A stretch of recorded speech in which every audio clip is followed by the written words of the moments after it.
abugu na piakia zana bichi kesa ne gba sanya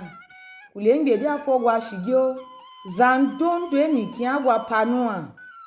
zakangige daeshi nusa tazumubo emine o alugwana oga cheka o wago